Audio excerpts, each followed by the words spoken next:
السلام عليكم ورحمة الله وبركاته. عاملين ايه؟ يا رب تكونوا بخير.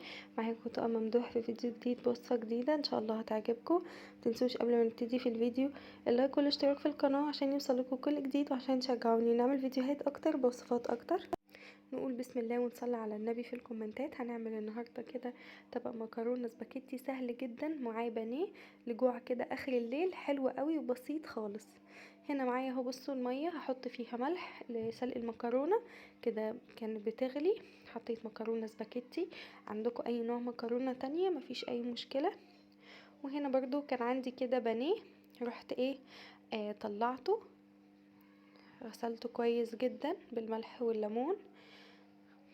بعد كده هحط عليه شوية توابل. هنحط ملح، الملح والتوابل زي ما انتوا عايزين حسب رغبتكم. حطيت ملح وفلفل اسود، وحطيت يعني معلقة كده صغيرة، يعني ربع معلقة كده صغيرة حبة مطحون، وحطيت توم باودر وبصل باودر كده. يعني هنعمل أكلة سريعة جدا، يعني نجوع بالليل كده في الشتاء، طبعا الشتاء بيجوع، هنجوع نقوم نعمل الأكلة دي. وحطيت كده حوالي نص معلقة سماق، وكمان حطيت معلقة كده مليانة صغيرة بابريكا مدخنة، وهقلبهم كويس مع بعض. هنا المكرونة بصوا كده كانت اتسلقت. هنا بقى بصوا هو البانيه هقلبه كده كويس جدا مع بعض.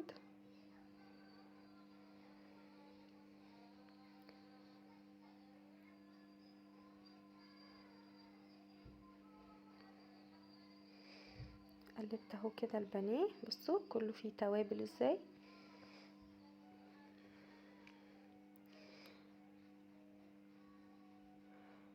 بس كده هسيبه بس شوية على ما اعمل الصلصة بتاعة المكرونة.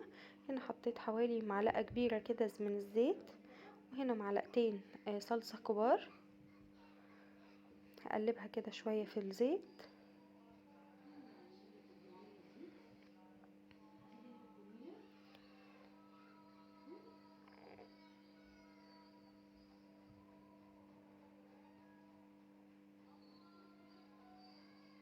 هنقلب كده من غير طماطم ومن غير اي حاجة، هي بس كده زي ما بقولكوا هو طبق مكرونة سريع مع بانيه سريع برضو.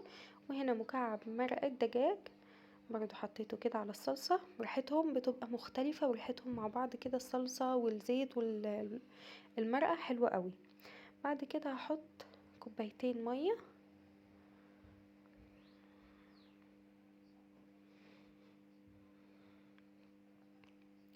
انا حطيت كوباية ونص او كوبايتين مية يعني.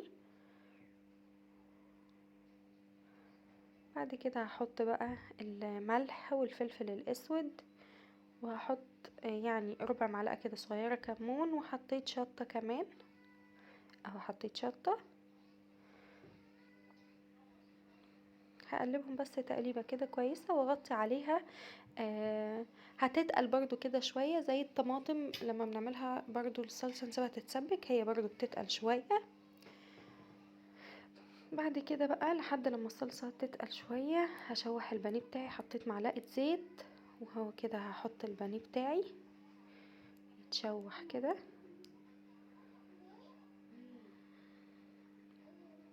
هوطي بس عليه النار علشان يستوي، ما يتحرقش بس من بره ويبقى من جوه ني. حطيت بس كده يعني معلقة زيت صغيرة خالص علشان اشوح فيها البانيه. هنا بصوا الصلصة كانت قلت خالص وتقلت. هنزل عليها بالمكرونة. انا موطيه على الصلصة خالص علشان ادي المكرونة تقليبة وهي لسه على النار. بصوا لونها تحفة، وبجد بجد طعمها حلو جدا من غير الطماطم من غير حاجة. زي ما انا قلت لكم مش هنقعد بقى نشغل الخلاط بالليل بقى وبتاع، لا احنا هنعمل كده سهلة جدا وطعمها تحفة، والبانيه طعمه جميل جدا. مش صعب يعني. بصوا حاجات سهلة، ولو عندكم البانيه هتقوموا تشوحوها كده على طول. وكيس المكرونة بجد حلوة قوي، لازم تجربوها. وهستنى رايكم في الكومنتات. كده فيديو النهاردة خلص، بوصفة النهاردة خلصت. انتظروني فيديو جديد. باي باي.